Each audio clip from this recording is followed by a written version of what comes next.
അധ്യായം 5. ചാന്ദ് പട്ടേലിൻ്റെ കല്യാണ പാർട്ടിയോടൊപ്പം ബാബയുടെ തിരിച്ചുവരവ്. സ്വാഗതം ചെയ്ത് സായ് എന്ന് സംബോധന ചെയ്തത്. മറ്റു യോഗികളുമായി സമ്പർക്കം. ഉടുപ്പും ദിനചര്യകളും. പാതുകത്തിൻ്റെ കഥ. മൊയ്തീനുമായുള്ള ഗുസ്തിയും ജീവിതത്തിൽ വന്ന മാറ്റവും. വെള്ളം എണ്ണയാക്കി മാറ്റിയത്.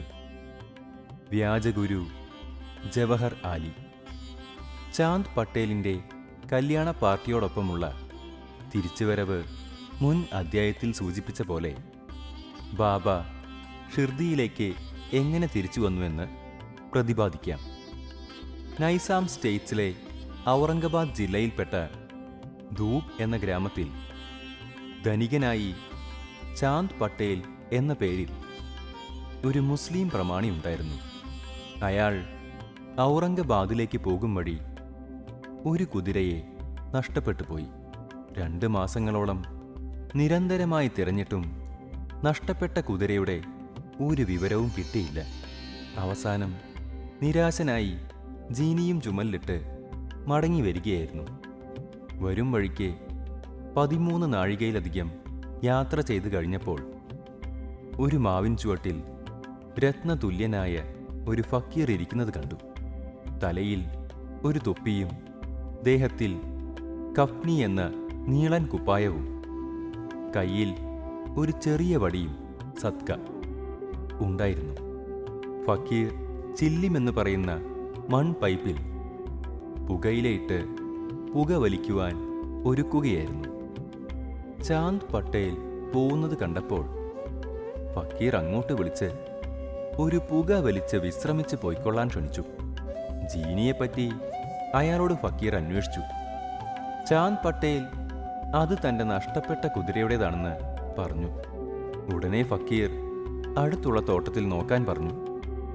അയാൾ അവിടെ പോയി നോക്കുമ്പോൾ വിസ്മയമെന്ന് പറയട്ടെ, കുതിരയുണ്ട് അവിടെ നിൽക്കുന്നു. അയാൾക്ക് ഈ ഫക്കീർ ഒരു ചില്ലറക്കാരനല്ലെന്നും വലിയ ഒരു അവാലിയയാണെന്ന് മഹായോഗി ബോധ്യമായി. അയാൾ കുതിരയെ പിടിച്ച് ഫക്കീറിൻ്റെ അരികിലെത്തി. ചില്ലിം അപ്പോഴേക്കും തയ്യാറായിരുന്നു. പക്ഷേ 2 സാധനങ്ങൾ കൂടി ഒരുക്കേണ്ടിയിരുന്നു. 1 പൈപ്പ് കൊളുത്താൻ തീ, 2 കുഴൽ മൂടി പുക വലിക്കുന്ന തുണി നനയ്ക്കാൻ വെള്ളം. ഫക്കീർ ഒരു മുള്ളെടുത്ത് നിലത്താഞ്ഞു കുത്തിയപ്പോൾ ഒരു തീക്കനൽ പ്രത്യക്ഷപ്പെട്ടു. അത് പൈപ്പിലിട്ട് സത്ക കൊണ്ട് നിലത്തടിച്ചപ്പോൾ വെള്ളം ഒഴുകാൻ തുടങ്ങി. തുണി അതിൽ നനച്ച് പിഴിഞ്ഞ് പൈപ്പിന് ചുറ്റി. എല്ലാം പൂർത്തിയായപ്പോൾ ഫക്കീർ പുക വലിച്ച് ചാന്ദ് പട്ടേലിനും കൊടുത്തു. ഇതെല്ലാം കണ്ട് ചാന്ദ് പട്ടേൽ വിസ്മയസ്തബ്ധനായി. അയാൾ ഫക്കീറിനോട് തൻ്റെ വീട്ടിൽ വന്ന് സൽക്കാരം സ്വീകരിക്കാൻ അപേക്ഷിച്ചു. അടുത്ത ദിവസം ഫക്കീർ പട്ടേലിൻ്റെ വീട്ടിൽ പോയി അവിടെ കുറച്ച് ദിവസം താമസിച്ചു. പട്ടേൽ ധൂപ് ഗ്രാമത്തിലെ അധികാരിയായിരുന്നു. അയാളുടെ ഭാര്യ സഹോദരൻ്റെ മകൻ്റെ കല്യാണത്തിന് വധുവെ കണ്ടുവച്ചത് ഷിർദിയിൽ നിന്നായിരുന്നു. അങ്ങനെ പട്ടേൽ ഷിർദിയിലേക്ക് പോകാൻ ഒരുക്കം കൂട്ടി. ഫക്കീറും ആ കല്യാണ പാർട്ടിയെ അനുഗമിച്ചു. കല്യാണം മംഗളമായി കഴിഞ്ഞ് പാർട്ടി ധൂപിലേക്ക് മടങ്ങി. എങ്കിലും ഫക്കീർ തിരിച്ചു പോയില്ല. ഷിർദിയിൽ തന്നെ സ്ഥിര താമസമാക്കി. സായ് എന്ന പേര് ഫക്കീറിന് ലഭിച്ചത്. കല്യാണ പാർട്ടി ഷിർദിയിലെത്തിയപ്പോൾ മഹൽ സാബദിയുടെ വയലിൽ ഖണ്ഡോബ ക്ഷേത്രത്തിന് മുന്നിൽ ഇറങ്ങി. വണ്ടികളെല്ലാം അഴിച്ച് ഖണ്ഡോബ ക്ഷേത്രമുറ്റത്ത് നിർത്തി. ഓരോരുത്തരായി ഇറങ്ങിയതിനോടൊപ്പം ഫക്കീറും ഇറങ്ങി. ഭഗത്മാല സബദി യുവാവായ ഫക്കീർ വണ്ടിയിൽ നിന്നിറങ്ങുന്നത് കണ്ട് യാസായ്, സ്വാഗതം സായ് എന്നു പറഞ്ഞ് അഭിവാദ്യം ചെയ്തു. മറ്റുള്ളവരും സായ് എന്ന് വിളിച്ചു. അതിൽ പിന്നെ ഫക്കീർ സായി ബാബയായി. മറ്റു യോഗികളുമായി സമ്പർക്കം. സായി ബാബ ഒരു മസ്ജിദിൽ, മുസ്ലിം പള്ളി, താമസം തുടങ്ങി. ബാബ വരുന്നതിനും എത്രയോ കൊല്ലം മുമ്പ് മുതൽ ദേവിദാസ് എന്നു പേരായ ഒരു യോഗി ഷിർദിയിൽ താമസിച്ചിരുന്നു. ബാബയ്ക്ക് ആ യോഗിയുമായ സമ്പർക്കം ഇഷ്ടപ്പെട്ടു. ആ യോഗിയോടൊപ്പം ബാബ മാരുതി ക്ഷേത്രത്തിലും ചാവടിയിലും പഞ്ചായത്ത് കൂടുന്ന കെട്ടിടം താമസിച്ചു. ചിലപ്പോൾ ഏകനായും താമസിച്ചു. പിന്നെ ജാനകീദാസ് എന്ന യോഗി വന്നു. ബാബ അധിക നേരം ഇദ്ദേഹവുമായി സംസാരിച്ചിരിക്കും. അഥവാ ജാനകീദാസ് ബാബയുടെ അടുക്കലേക്ക് ചെല്ലും. പിന്നെ പുൻതമ്പിയിൽ നിന്ന് ഗംഗാ കീർ എന്നു പേരായ വൈശ്യഗൃഹസ്ഥാശ്രമിയായ ഒരു യോഗിയും ഷിർദിയിൽ ഇടയ്ക്കിടയ്ക്ക് വരാറുണ്ടായിരുന്നു. അദ്ദേഹം ബാബയെ ആദ്യം കാണുമ്പോൾ ബാബ 2 കൈയിലും വെള്ളം നിറച്ച കുടവുമായി പൂന്തോട്ടം നനയ്ക്കുകയായിരുന്നു. അദ്ദേഹം പരസ്യമായി പറഞ്ഞു, "ഈ രത്നത്തെ കിട്ടിയ ഷിർദി അനുഗ്രഹീതയാണ്. ഈ മനുഷ്യൻ വെള്ളം ചുമക്കുന്നെങ്കിലും സാധാരണക്കാരനല്ല. ഈ ഷിർദി അനുഗ്രഹീതയും ഭാഗ്യവതിയുമായതിനാലാണ് ഈ രത്നത്തെ കിട്ടിയത്. അതുപോലെ തന്നെ ഏവല മഠത്തിലെ ആനന്ദനാഥ് എന്നു പേരായ അക്കൽക്കോട്ട് മഹാരാജിൻ്റെ ശിഷ്യൻ ഷിർദിയിൽ കുറച്ച് ഷിർദിക്കാരോടുകൂടി വന്ന് സായിബാബയെ കണ്ടതോടുകൂടി ഇപ്രകാരം തുറന്നു പറഞ്ഞു, ഇത് വില പിടിച്ച ഒരു രത്നക്കല്ലാണ്. സാധാരണക്കാരനെ പോലെ കാഴ്ചയിൽ തോന്നുമെങ്കിലും ഇതൊരു വെറും സാധാരണ കല്ലല്ല, രത്നക്കല്ല് തന്നെയാണ്. അടുത്ത ഭാവിയിൽ നിങ്ങൾക്കതറിയാൻ കഴിയും." ഇതും പറഞ്ഞ് അദ്ദേഹം ഏവാലായിലേക്ക് പോയി. ഇത് പറഞ്ഞത് സായിബാബ ചെറുപ്പക്കാരനായിരുന്നപ്പോഴാണ്. ബാബയുടെ ഉടുപ്പും ദിനചര്യകളും. ചെറുപ്പകാലത്ത് സായിബാബ മുടി വളർത്തിയിരുന്നു. ഒരിക്കലും മുണ്ടനം ചെയ്തിരുന്നില്ല. ഒരഭ്യാസിയുടെ വസ്ത്രധാരണ രീതിയായിരുന്നു അത്. റഹ്ടയിലേക്ക്, അതായത് ഷിർദിയിൽ നിന്ന് 9 നാഴിക പോയി വരുമ്പോൾ ചെണ്ട്, ജയ്, ജൂയി മുതലായ ചെടികൾ കൊണ്ടുവന്ന് അവ നട്ടു നനച്ചുണ്ടാക്കും. വാമൻ താത്യ എന്ന ഭക്തൻ ദിവസം 2 മൺപാത്രങ്ങൾ കൊടുക്കും. അവ കൊണ്ട് ബാബ തന്നെ വെള്ളം കൊണ്ടുവന്ന് നനയ്ക്കും. കിണറ്റിൽ നിന്ന് വെള്ളം കോരി കുടങ്ങൾ വേപ്പുമര ചുവട്ടിൽ വയ്ക്കും. നിലത്ത് വയ്ക്കുന്നതോടുകൂടി അവ പച്ചമണ്ണായതിനാലും ചൂളക്കിടാത്തവയായതിനാലും ഉടഞ്ഞു പോവും. അടുത്ത ദിവസം താത്യ വേറെ 2 പാത്രങ്ങൾ കൊടുക്കും. ഇങ്ങനെ 3 കൊല്ലം മുടങ്ങാതെ നടന്നതിന് ഫലമായി ബാബയുടെ അധ്വാനം കൊണ്ട് അവിടെ ഒരു ഭംഗിയുള്ള പൂന്തോട്ടമുണ്ടായി. ഈ സ്ഥാനത്താണ് ഇപ്പോഴത്തെ വലിയ കെട്ടിടമായ സമാധി മന്ദിരം സ്ഥിതി ചെയ്യുന്നത്. അവിടെ അനവധി ഭക്തന്മാർ സന്ദർശിച്ച് ഉപയോഗിച്ചു വരുന്നു. വേപ്പിൻ മരച്ചുവട്ടിലെ പാതുകങ്ങളുടെ കഥ. അക്കൽക്കോട്ട് മഹാരാജിൻ്റെ ശിഷ്യനായ ബായി കൃഷ്ണാജി അലി ബക്കർ എന്നാൾ അക്കൽക്കോട് മഹാരാജിൻ്റെ ഫോട്ടോ പൂജിച്ചിരുന്നു.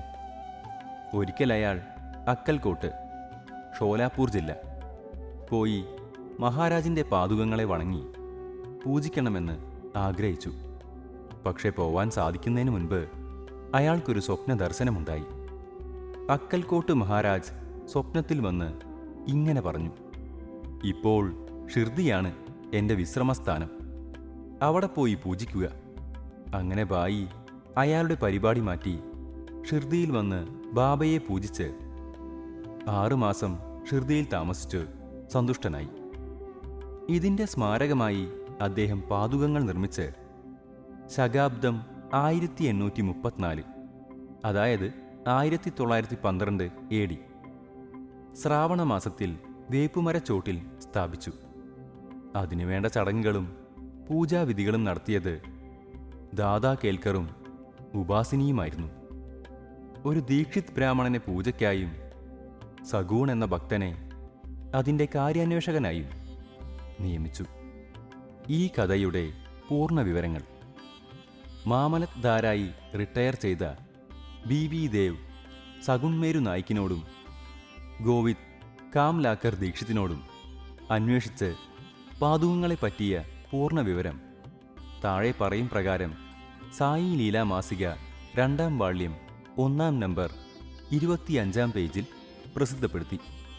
1834 ശകവർഷത്തിൽ ബോംബെയിൽ നിന്നും ഡോക്ടർ രാമറാവു കോത്താരി ഷിർദിയിൽ ബാബാ ദർശനത്തിന് വന്നു. അയാളുടെ കമ്പൗണ്ടറും ഭായി കൃഷ്ണാജി അലി ബക്കാറും കൂടെ വന്നിരുന്നു. അവർ സഗൂൺ മേരി നായിക്കും GK ദീക്ഷിത്തുമായി മിത്രങ്ങളായി. സംസാരമധ്യേ ബാബ ആദ്യം ഷിർദിയിൽ വന്ന് വേപ്പുമര ചുവട്ടിലിരുന്നതിന് ഒരു സ്മാരകം വേണമെന്ന് നിശ്ചയിച്ചു. അങ്ങനെ ബാബയുടെ പാദുകം കരിങ്കല്ലിൽ കൊത്തിസ്ഥാപിക്കാൻ ആദ്യം ആലോചിച്ചു. അപ്പോൾ കമ്പൗണ്ടർ ഈ വിവരം ഡോക്ടറെ അറിയിച്ചാൽ നല്ല മൃദുവായ കല്ലുകൊണ്ട് അദ്ദേഹം പാദുകം തീർപ്പിക്കുമെന്ന് പറഞ്ഞു. എല്ലാവരും അതിനോട് യോജിച്ച് ഡോക്ടർ കോത്താരിയെ വിവരമറിയിച്ചു. അദ്ദേഹം ഷിർദിയിൽ വന്ന് പാദുകങ്ങളുടെ ഒരു പ്ലാൻ വരച്ചു. എന്നിട്ട് ഖണ്ഡോബ ക്ഷേത്രത്തിലിരിക്കുന്ന ഉപാസനി മഹാരാജിനെ പ്ലാൻ കാണിച്ചു. അദ്ദേഹം പല വ്യത്യാസങ്ങളും വരുത്തി. താമര, പുഷ്പങ്ങൾ, ശംഖ്, ചക്രം, മനുഷ്യൻ മുതലായ പലതും വരച്ചു ചേർത്തു. കൂടാതെ സദാനിംബവൃക്ഷസ്യ മുലാദീവാസാത് സുധാസ്രാവിണം തിക്തമപ്യ പ്രിയന്തം തരും കൽപ്പവൃക്ഷാദിയം സാദയന്തം നാമാമീശ്വരം സദ്ഗുരും സായിനാഥം എന്ന ശ്ലോകവും അതിന്മേൽ കൊത്തിവെക്കാൻ പറഞ്ഞു. എപ്പോഴും നിംബവൃക്ഷത്തിൻ്റെ ചുവട്ടിൽ താമസിച്ച് കൈപ്പുള്ളതുമായ ആ വൃക്ഷത്തെ അമൃതൊഴുക്കുന്ന കൽപ്പവൃക്ഷത്തേക്കാളധികം മഹാത്മ്യമുള്ളതാക്കി തീർത്ത സദ്ഗുരുവും ഈശ്വരനുമായ സായിനാഥനെ ഞാൻ നമസ്കരിക്കുന്നു. ഉപാസനിയുടെ നിർദ്ദേശങ്ങൾ സ്വീകരിച്ച് അപ്രകാരം ചെയ്തു. ബോംബെയിൽ പാദുകങ്ങൾ നിർമ്മിച്ച് കമ്പൗണ്ടർ വശം കൊടുത്തയച്ചു. ബാബ അവയെ ശ്രാവണ പൗർണമിക്ക് സ്ഥാപിക്കാൻ പറഞ്ഞു. അന്ന് പകൽ 11 മണിക്ക് GK ദീക്ഷിത് അവയെ ഖണ്ഡോബ ക്ഷേത്രത്തിൽ നിന്ന് തലയിൽ വെച്ച് പരിവാരസമേതം ദ്വാരകമായി മസ്ജിദിലേക്ക് കൊണ്ടുവന്നു. ബാബ പാദുകങ്ങൾ തൊട്ടനുഗ്രഹിച്ചു. എന്നിട്ട് ഇത് ദേവപാദങ്ങളാണെന്നും വേപ്പുമര ചുവട്ടിൽ സ്ഥാപിച്ചു കൊള്ളുവിനെന്നും പറഞ്ഞു. അതിൻ്റെ തലേ ദിവസം ബോംബെയിൽ നിന്ന് പാസ്ത ഷേട്ട് എന്ന പാഴ്സി ഭക്തൻ 25 രൂപ മണി ഓർഡർ അയച്ചിരുന്നു. ഈ സംഖ്യ പാദുകം സ്ഥാപിക്കാനുള്ള ചിലവിലേക്ക് ബാബ കൊടുത്തു. ഒട്ടാകെ ചിലവായ 100 രൂപയും ബാക്കി 75 രൂപ സംഭാവനയായും പിരിച്ചു. ആദ്യത്തെ 5 വർഷങ്ങൾ GK ദീക്ഷിത് പാദുക പൂജ നടത്തി. പിന്നീട് ലക്ഷ്മൺ കച്ചേശ്വർ ജഖാദി എന്നയാൾ പൂജ നടത്തി. ആദ്യത്തെ 5 വർഷം മാസം തോറും വിളക്കി വയ്ക്കാൻ 2 കാ വീതം ഡോക്ടർ കോത്താരി അയച്ചു കൊടുത്തു. കൂടാതെ ചുറ്റും പൈപ്പ് വേലി കെട്ടാനുള്ള ചെലവും അയാൾ ചെയ്തു. സ്റ്റേഷനിൽ നിന്ന് പൈപ്പ് റെയിലിംഗ് ഷിർദിക്ക് കൊണ്ടുവരാനുള്ള ചെലവ് 7 കാ 8 സഗുൺ മേരു നായിക് കൊടുത്തു. ഇപ്പോൾ ജഖാദി നാനാ പൂജാരി പൂജ നടത്തുകയും സഗുൺ മേരു നായിക് നൈവേദ്യത്തിനും വിളക്ക് വയ്ക്കാനും വേണ്ട ചിലവ് നടത്തുകയും ചെയ്യുന്നു. ഭായി കൃഷ്ണാജി തുടക്കത്തിൽ അക്കൽക്കോട് മഹാരാജിൻ്റെ ഭക്തനായിരുന്നു. അയാൾ 1834 പാദുകം സ്ഥാപിക്കുന്ന കാലത്ത് അക്കൽക്കോട്ടേക്ക് പോകും വഴി ഷിർദിയിൽ വന്നു. ബാബയെ ദർശനം ചെയ്ത് അക്കൽക്കോട്ടേക്ക് പോവാനായിരുന്നു ഉദ്ദേശം. അയാളതിന് ബാബയോട് അനുവാദം ചോദിച്ചു. നീ എന്തിനവിടെ പോകുന്നു? അവിടുത്തെ മഹാരാജ് ഇവിടെ തന്നെയാണ്. ഞാൻ തന്നെയാണ്. ഇത് കേട്ട് ഭായി അക്കൽക്കോട്ടേക്ക് പോകേണ്ടെന്ന് നിശ്ചയിച്ചു. പാദുക സ്ഥാപനത്തിനു ശേഷം അയാൾ പലതവണ ഷിർദിയിൽ വരാറുണ്ടായിരുന്നു. ഈ പറഞ്ഞ വിവരങ്ങൾ ഹേമന്ത് പാന്തിന് അറിയില്ലെന്നും അറിഞ്ഞിരുന്നെങ്കിൽ അത് സച്ചരിതത്തിൽ ചേർക്കുമായിരുന്നുവെന്നും BV ദേവ് പറഞ്ഞ് ലേഖനം അവസാനിപ്പിക്കുന്നു. മൊയ്തീൻ തമ്പോലിയുമായ ഗുസ്തിയും ജീവിത രീതിയിൽ വരുത്തിയ മാറ്റവും. ബാബയുടെ മറ്റു കഥകളിലേക്ക് മടങ്ങുക. ഷിർദിയിൽ മൊയ്തീൻ തമ്പോലി എന്നു പേരായ ഒരു ഗുസ്തിക്കാരനുണ്ടായിരുന്നു. ചില സംഗതികളിൽ ബാബയും അയാളുമായി യോജിക്കാത്തതിനാൽ അവർ തമ്മിൽ ഒരു ഗുസ്തി യുദ്ധം നടന്നു. അതിൽ ബാബ പരാജിതനായി. അന്നു മുതൽ ബാബ വസ്ത്രധാരണ രീതിയും ജീവിത രീതിയും മാറ്റി. ബാബ കഫ്നി എന്ന നീളൻ കുപ്പായവും ഒരു ലങ്കോട്ടിയും ധരിച്ചു. തലമുടി ഒരു തുണിക്കഷ്ണം കൊണ്ട് കെട്ടുകയും ചെയ്തു. ഒരു ചാക്കിൻ കഷ്ണം ഇരിക്കാനും ഒരു ചാക്കിൻ കഷ്ണം കിടക്കാനും ഉപയോഗിച്ചു. കീറി ദ്രവിച്ച വസ്ത്രങ്ങൾ ധരിക്കുന്നതിൽ സംതൃപ്തനായി. സായിബാബ പറയും, ദരിദ്ര്യം രാജത്വത്തേക്കാൾ നല്ലതാണ്, പ്രഭുത്വത്തേക്കാൾ എത്രയോ ഉപരി മെച്ചപ്പെട്ടതാണ്. ഭഗവാൻ ദരിദ്രന്റെ ചങ്ങാതിയാണെന്ന്. ഗംഗാഗീറും ഗുസ്തി പ്രിയനായിരുന്നു. ഒരു ഗുസ്തി മത്സര സമയത്ത് അദ്ദേഹത്തിന് ദൈവവാക്യം പോലെ നീ ദൈവവുമായി കളിച്ച് ദേഹം തളർത്തിക്കളയുക എന്ന വാക്കുകൾ കേൾക്കുകയും അതോടുകൂടി വിരക്തി വന്നു ചേരുകയും ചെയ്തു. അദ്ദേഹം സംസാരം ഉപേക്ഷിച്ച് ആത്മജ്ഞാനത്തിലേക്ക് ശ്രദ്ധ പതിപ്പിച്ചു. പൂന്താമ്പിക്കടുത്ത് പുഴക്കരയിൽ ഒരു മഠം സ്ഥാപിച്ച് അദ്ദേഹം ശിഷ്യന്മാരോടുകൂടി അവിടെ താമസിച്ചു. സായിബാബ ജനങ്ങളുമായി അങ്ങനെ ഇടപഴകി പെരുമാറലില്ല. ബാബ ചോദ്യങ്ങൾക്ക് ഉത്തരം കൊടുക്കലാണ് പതിവ്. പകലധികവും വേപ്പുമര ചുവട്ടിലായിരിക്കും. അല്ലെങ്കിൽ ഗ്രാമത്തിന് പുറമെ പുഴക്കരയിലുള്ള ബാബുൾ മരത്തണലിരിക്കും. വൈകുന്നേരം ചില അവസരങ്ങളിൽ നിമഗോൺ വരെ നടക്കും. അവിടെ ത്രയംബക് ജി ഡങ്കാളിയുടെ വീട്ടിൽ ഇടയ്ക്കിടയ്ക്ക് പോവും. അവിടുത്തെ ബാബാ സാഹിബിനെ സായിബാബയ്ക്ക് ഇഷ്ടമായിരുന്നു. അയാളുടെ അനുജനായ നാനാ സാഹേബിന് രണ്ടാമതൊരു വിവാഹം കഴിച്ചിട്ട് കൂടി പുത്രനുണ്ടായില്ല. ബാബാ സാഹേബ് നാനാ സാഹേബിനെ ബാബാ ദർശനത്തിന് അയക്കുകയും കുറച്ചു കാലത്തിനുള്ളിൽ ഒരു പുത്രൻ ജനിക്കുകയും ചെയ്തു.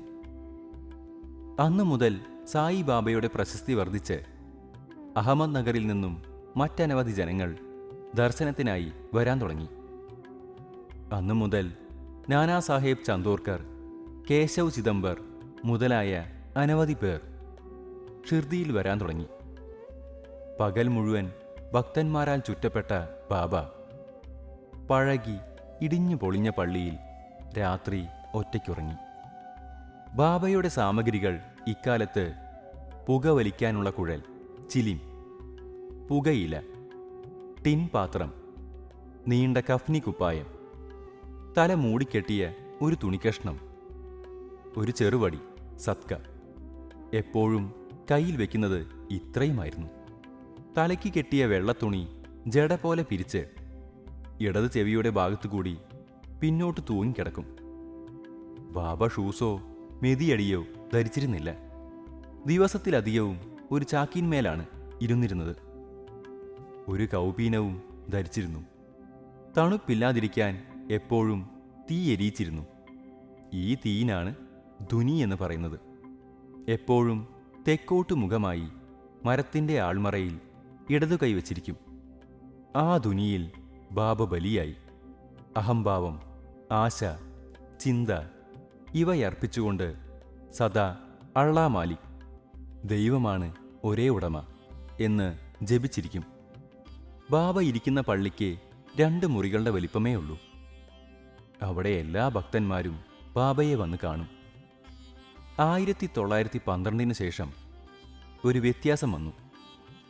പഴയ പള്ളി കേടുപാട് തീർത്ത് ഒരു മുറ്റവും പണി ചെയ്തു. മസ്ജിദിൽ താമസമാക്കുന്നതിന് മുൻപ് ബാബ ഒരു താക്കിയയിൽ, മുസ്ലിം പ്രാർത്ഥനയ്ക്കുള്ള സ്ഥലം, കുറേ കാലം താമസിച്ചിരുന്നു. അന്നു കാലിൽ ചെറിയ ചിലങ്കകൾ കെട്ടി ബാബ മധുരമായി പാടി ആനന്ദ നൃത്തമാടിയിരുന്നു. വെള്ളത്തെ എണ്ണയാക്കി മാറ്റൽ. സായിബാബയ്ക്ക് വിളക്കുകളിൽ വലിയ പ്രിയമായിരുന്നു. ബാബ കടക്കാരിൽ നിന്ന് എണ്ണ കടം വാങ്ങി മസ്ജിദിലും അമ്പലത്തിലും രാത്രി മുഴുവൻ വിളക്ക് കത്തിക്കലുണ്ടായിരുന്നു. ഇങ്ങനെ കുറേ കാലം നടന്നു. അതിന് എണ്ണ കൊടുത്തിരുന്ന ബനിയ കച്ചവടക്കാർ തമ്മിൽ ആലോചിച്ച് ബാബയ്ക്ക് എണ്ണ കൊടുക്കില്ലെന്ന് നിശ്ചയിച്ചു. പതിവ് പോലെ ബാബ എണ്ണ ചോദിച്ചപ്പോൾ അവരെല്ലാവരും ഇല്ലെന്ന് തീർത്തു പറഞ്ഞു. തീരെ ക്ഷുഭിതനാവാതെ ബാബ മസ്ജിദിൽ വന്ന് വിളക്കിൽ തിരികളിട്ടു. ബനിയാമാർ ജിജ്ഞാസുക്കളായി ഒളിഞ്ഞു നോക്കുന്നുണ്ടായിരുന്നു. ബാബ തകരപ്പാത്രമെടുത്തു. അതിൽ എണ്ണ ലേശം പറ്റി നിന്നിരുന്നു. ബാബ അതിൽ വെള്ളമൊഴിച്ചു കുടിച്ചു. അങ്ങനെ ശുദ്ധി വരുത്തി വീണ്ടും തകരപാത്രത്തിൽ വെള്ളമെടുത്ത് എല്ലാ വിളക്കുകളിലും ഒഴിച്ച് തിരികൾ കൊളുത്തി. നോക്കി നിൽക്കുന്ന ബനിയാമാരെ അന്തം വിടുവിച്ചുകൊണ്ട് അതിഭയങ്കരമാവണ്ണം രാത്രി മുഴുവൻ ആ വിളക്കുകൾ കത്തി. ബനിയാമാർ പശ്ചാത്തപിച്ച് ബാബയോട് മാപ്പപേക്ഷിച്ചു. ബാബ അവരോട് സത്യവാന്മാരായിരിക്കാൻ ഉപദേശിച്ച് മാപ്പ് നൽകി. വ്യാജ ഗുരു ജൗഹർ ആലി. മുൻ പറഞ്ഞ ഗുസ്തി സംഭവത്തിന് ശേഷം 5 വർഷം കഴിഞ്ഞതിൽ പിന്നെ ജവഹർ അലി എന്നു പേരായ ഒരു ഫക്കീർ അഹമ്മദ് നഗറിൽ നിന്നും പരിവാര സമേതം റഹഡ ഗ്രാമത്തിൽ വന്ന് വീരഭദ്ര ക്ഷേത്രത്തിനടുത്ത് ഒരു വലിയ മുറിയിൽ താമസമാക്കി. ഫക്കീർ പണ്ഡിതനും ഖുറാൻ മുഴുവൻ പഠിച്ച നല്ല വാഗ്മിയുമായിരുന്നു. അനവധി ഭക്തന്മാർ അയാളെ കണ്ടുവണങ്ങി ബഹുമാനിച്ചു പോന്നു. ജനസഹായം കൊണ്ട് അയാൾ വീരഭദ്ര ക്ഷേത്രത്തിന് മുന്നിൽ ഒരു ഈദ്ഗ പണി ചെയ്യാൻ തുടങ്ങി. ഈദ് പ്രാർത്ഥനയ്ക്കുള്ള ചുമർ. ഇത് സംബന്ധിച്ച് ചില കുഴപ്പങ്ങളുണ്ടായിരുന്നതിനാൽ ജൗഹർ ആലിക്ക് റഹഡ വിടേണ്ടി വന്നു. അങ്ങനെ അയാൾ ഷിർദിയിലേക്ക് പോന്നു. ബാബയോടുകൂടി താമസം തുടങ്ങി. അയാളുടെ മധുരമായ സംഭാഷണം കൊണ്ട് ജനങ്ങൾ വശീകൃതരാവുകയും അയാൾ ബാബയെ ശിഷ്യനെന്ന് വിളിക്കാൻ തുടങ്ങുകയും ചെയ്തു. ബാബ യാതൊരു തടസ്സവും പറയാതെ അയാളുടെ ശിഷ്യനായിരിക്കാൻ സമ്മതിച്ചു. പിന്നെ ഗുരുവും ശിഷ്യനും റഹഡയിലേക്ക് മടങ്ങാനും അവിടെ താമസിക്കാനും തീരുമാനിച്ചു. ഗുരുവിന് ശിഷ്യന്റെ മഹത്വം അറിഞ്ഞുകൂടെങ്കിലും ശിഷ്യന് ഗുരുവിൻ്റെ ദോഷങ്ങൾ അറിയാമായിരുന്നു. എങ്കിലും അയാളെ അവഹേളിക്കാതെ ശിഷ്യനെ പോലെ പരിചരിക്കാൻ തുടങ്ങി. ഗുരുവിനെ പലതരത്തിലും ഉപചരിച്ചു. ഇടയ്ക്കിടയ്ക്ക് ഷിർദിയിൽ വരുമെങ്കിലും പ്രധാന താമസം റഹഡയിലാക്കി. ബാബയുടെ ഷിർദി ഭക്തന്മാർക്ക് ബാബ റഹഡയിലേക്ക് താമസം മാറ്റിയത് ഇഷ്ടമായില്ല. അവരൊരു നിവേദക സംഘവുമായി ബാബയെ ഷിർദിയിലേക്ക് കൊണ്ടുപോരാൻ ചെന്നു. ഈദ്ഗയ്ക്കടുത്ത് വെച്ച് അവർ ബാബയെ കണ്ട് വിവരം പറഞ്ഞപ്പോൾ ഫക്കീർ കോപിഷ്ഠനാണെന്നും അയാളെ ബാബയ്ക്ക് വിടാൻ നിവൃത്തിയില്ലെന്നും ഫക്കീർ തിരിച്ചു വരുന്നതിന് മുൻപേ ഉടൻ മടങ്ങിപ്പോകണമെന്നും പറഞ്ഞു. ഇവരിങ്ങനെ സംസാരിച്ചു നിൽക്കുമ്പോൾ ഫക്കീർ തിരിച്ചു വരികയും ശിഷ്യനെ കൊണ്ടുപോകാൻ ശ്രമിച്ചതിന് അവരോട് കോപിക്കുകയും ചെയ്തു. ചില വാക്ക് തർക്കങ്ങൾക്ക് ശേഷം ഒടുവിൽ ഗുരുവും ശിഷ്യനും ഷിർദിയിലേക്ക് മടങ്ങി അവിടെ താമസമാക്കി. കുറച്ചു ദിവസങ്ങൾക്ക് ശേഷം ഗുരുവിനെ ദേവിദാസ് പരീക്ഷിച്ച് തർക്കത്തിൽ തോൽപ്പിച്ചു. ബാബ കല്യാണ പാർട്ടിയോട് കൂടി വരുന്നതിന് 12 കൊല്ലം മുമ്പാണ്. അന്ന് 10-11 വയസ്സുള്ള ദേവിദാസ് ഷിർദിയിൽ വന്ന് മാരുതി ക്ഷേത്രത്തിൽ താമസമാക്കിയത്. ദേവിദാസ് സുന്ദരരൂപനും തിളങ്ങുന്ന കണ്ണോടു കൂടിയവനും വിരക്തനും ജ്ഞാനിയുമായിരുന്നു. താത്യക്കോട്ടെ, കാശിനാഥ് മുതലായ പലരും അദ്ദേഹത്തെ ഗുരുവായി കരുതിയിരുന്നു. അവർ ജവഹർ ആലിയെ അദ്ദേഹത്തിന് മുൻപിൽ കൊണ്ടുവന്ന് ചർച്ച നടത്തിച്ചതിൽ പരാജിതനായി ഷിർദിയിൽ നിന്നും ഓടിപ്പോയി. അങ്ങനെ ബീജാപൂരിൽ കുറേ കാലം താമസിച്ച് ഷിർദിയിലേക്ക് മടങ്ങി വന്ന് ജവഹർ ആലി ബാബയെ സാഷ്ടാംഗം പ്രണമിച്ചു. അയാൾ ഗുരുവെന്നും സായിബാബ ശിഷ്യനെന്നുമുള്ള തെറ്റിദ്ധാരണ നീങ്ങി അയാൾ പശ്ചാത്തപിച്ചു. എന്നിട്ടും ബാബ കാണിക്കുന്നത് അഹംഭാവം കളഞ്ഞ് ആത്മജ്ഞാനം കൈവരുത്താൻ ശിഷ്യനെ പോലെയും സേവനങ്ങൾ ചെയ്യണമെന്നാണ്. ഈ കഥ ബാബയുടെ മഹാഭക്തനായ മഹൽസാപതി പറഞ്ഞു തന്നതനുസരിച്ചാണ് ഇവിടെ ചേർത്തത്. അടുത്ത അധ്യായത്തിൽ രാമനവമി ഉത്സവം, മസ്ജിദ്, അതിൻ്റെ പൂർവസ്ഥിതി, പിന്നീടുണ്ടായ ഭേദഗതി എന്നിവയെപ്പറ്റി പ്രതിപാദിക്കുന്നതാവുന്നു. ശ്രീ സായിയെ നമിക്കുവിൻ. ലോകശാന്തി ഭവിക്കട്ടെ.